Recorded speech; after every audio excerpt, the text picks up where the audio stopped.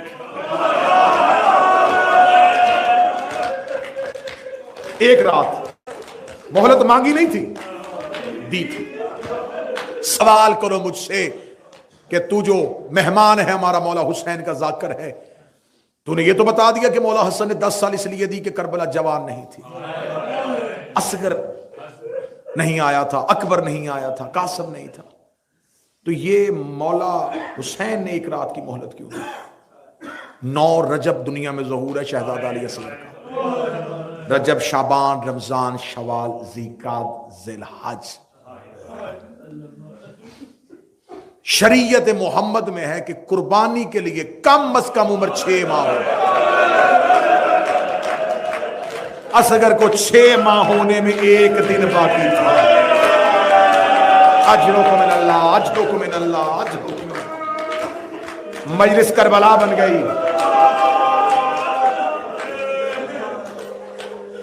6 مہینے ہونے کے لیے 1 دن باقی. دنیا میں جنگوں کا قانون ہے جو سب سے بہادر ہوتا ہے وہ سب سے آخر میں آتا ہے. حسین نے اپنے لشکر کی ترتیب اس انداز سے رکھی, اصغر کا نام سب سے آخر میں رکھا.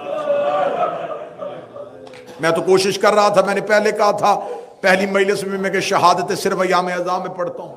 آج کچھ مومنین کا, بہنوں بیٹیوں کا کچھ حکم آیا ہے کہ مصائب زیادہ پڑھے جائیں تاکہ ہم رونے کا مقصد پورا کر سکیں. تو یہ آج اس کی شہادت ہے جسے امت نے 3 بار شہید کیا. اب برداشت کرنا, اگر کہا ہے کہ مصائب پڑھے جائیں, شہادت پڑھی جائے, برداشت کرنا. 3 بار شہید کیا.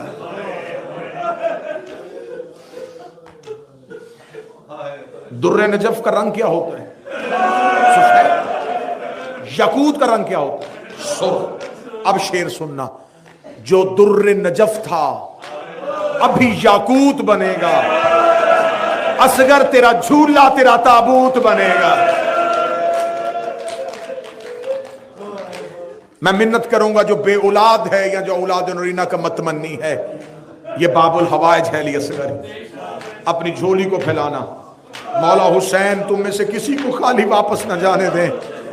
سب سے آخر میں آیا حسین کا اصغر. ماں نے بابا کے ہاتھوں میں دیا, رو کے کہتی مولا جب سے غربت کا استغاثہ بلند کیا ہے اصغر بار بار ریت پہ گرتا ہے. مولا حسین نے اصغر کو ہاتھوں پہ لیا, بلا تشبیہ 9 لاکھ کے سامنے زہرا کا غریب گیا, جا کے آواز دے کے کہنے لگا تمہاری نظر میں بیعت کا مطالبہ ہے تو حسین سے ہے, مجھے بتاؤ 6 مہینے میں بیعت کا اطلاق نہیں ہوتا. اسے پیاس لگی ہے, اسے بہتے دریا سے پانی چاہیے. اتنا کہنا تھا ملاؤن دے کے پینا خود ہے, بہانہ بچے کا کرتا ہے. یہ مانگے گا ہم دیں گے, یہ مانگے گا ہم دیں گے, یہ مانگے گا ہم دیں گے. مولا حسین نے اصغر کی طرف دیکھا, رو کے حسین کی آواز آئی, اصغر تو عیسیٰ سے کم نہیں ہے. عیسیٰ مریم کی عزت کے لیے بولا تھا, میرا لال بابا کی عزت کے لیے بول. 3 بار اصغر کا لب ہلے, آواز آئی العطشان العطشان العطشان, میں پیاسا ہوں, میں پیاسا ہوں, میں پیاسا ہوں. یہ جملہ تم نہیں سمجھو گے, میری بہنیں سمجھے گی. بچے جو لفظ پہلی بار بولتے ہیں ماں ساری زندگی یاد رکھتی ہے. اصغر نے پہلی بار لفظ بولا, رباب خیمے کے در پہ آئی, رو کہتی اونچا بول, میں نے پہلی بار تجھے بول. اس کی آواز تھوڑی تیز کروا دینا, آواز تھوڑی بہتر کر دینا. اونچا بول, میں نے تیری آواز پہلی بار سنی ہے. سادات و غیر سادات اصغر کا بولنا تھا, بے شک قاتل تھے, انہوں نے اپنے اپنے چہرے اباؤں میں چھپا لیے.